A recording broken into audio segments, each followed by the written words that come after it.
Depuis plusieurs mois, l'équipe du musée de l'Ancien Évêché travaille sur un nouveau projet, l'exposition Histoire de savoir, l'Université Grenoble-Alpes 1339-2021. Un récit tout en couleurs qui retrace la passionnante histoire de l'Université de Grenoble, longue de près de 700 ans. Rendre visible une exposition aux yeux du public nécessite un long travail en amont. Comment la conception de cette exposition hors norme s'est-elle organisée ? Pour le savoir, partons à la rencontre de Suzy Louvet, chargée des expositions au musée de l'Ancien Évêché. Histoire de savoir, épisode 2, de la conception au montage, partie 1. La réalisation d'une exposition débute tout d'abord par un important travail de recherche permettant de s'immerger dans la thématique, puis se poursuit par une véritable chasse aux collections. Une nouvelle exposition, c'est un nouveau projet. Et donc pour chaque nouveau projet, pour chaque nouvelle exposition, il faut se replonger dans le sujet. Et c'est vraiment passionnant parce qu'on découvre d'une exposition à l'autre, un sujet à l'autre.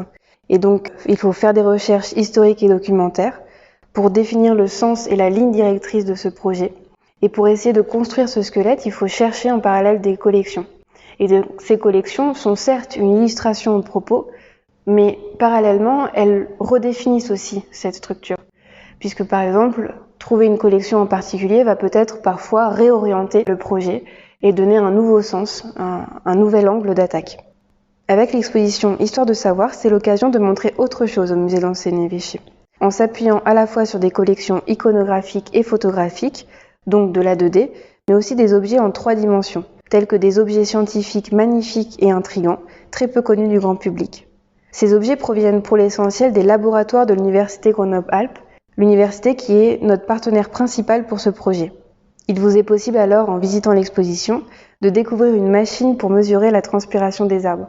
Typiquement, cet objet intrigue et suscite fortement des questions et instaure ainsi un dialogue entre le musée, le médiateur et le public. Nous pouvons aussi découvrir des cires anatomiques servant aux étudiants en médecine au XIXe siècle. Peut-être sujet d'horreur pour certains, mais aussi sujet de curiosité, permettant ainsi d'illustrer une autre façon d'étudier, mais aussi des objets peu visibles dans un musée. Cette exposition se distingue également par la diversité des prêteurs. Pour cette exposition, nous pouvons compter 20 prêteurs en tout, mais aussi par la diversité des collections, de par leur nature, mais aussi leur dimension. Nous exposons autant un carottier de 2 mètres de long que des cartes postales. Après la chasse aux collections, le travail autour d'une exposition nécessite une grande organisation, mais aussi le souci du détail afin de mettre en place la régie des œuvres. La diversité des prêteurs fait à la fois la richesse du projet, mais aussi le complexifie largement.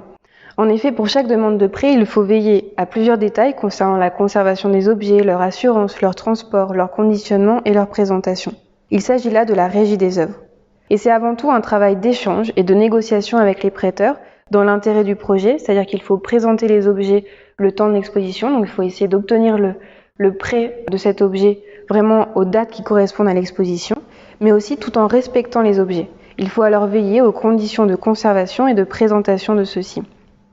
Et pour cela, le maître mot est l'anticipation, c'est-à-dire anticiper la taille et le poids des objets, établir leur fiche d'identité. Cette fiche d'identité est utile pour le transport, elle permet d'adapter la taille du véhicule et le conditionnement utilisé pour l'emballage, mais aussi pour les scénographes. Elle leur permet d'établir les cotes et les dimensions utiles aux vitrines et au mobilier adapté aux espaces qui seront exploités. Il faut aussi anticiper les conditions de conservation. Pour cela, il faut être à l'écoute du prêteur, qui est le garant de ces objets et qui en a une parfaite connaissance. Ainsi, par exemple, nous avons adapté le système d'éclairage des cires anatomiques afin que celui-ci ne soit pas chauffant et ne détériore pas les objets. Et la crise sanitaire actuelle complexifie encore davantage ces contraintes de conservation. À titre d'exemple, la bibliothèque municipale nous prête des manuscrits et affiches relativement fragiles pour seulement 3 mois d'exposition. Après cela, nous comptions les remplacer par des facsimilés. Cependant, afin de ne pas perdre le bénéfice de ces 3 mois et permettre au public de les voir, nous avons revu notre planning et notre organisation. Et nous avons tout de suite installé les facsimilés, c'est-à-dire les reproductions, et prévu une installation des originaux qu'à la réouverture des musées, que nous espérons très prochaine. C'est fini pour aujourd'hui, mais notre série Histoire de savoir continue. Un nouvel épisode est à écouter prochainement. Alors, restez connectés!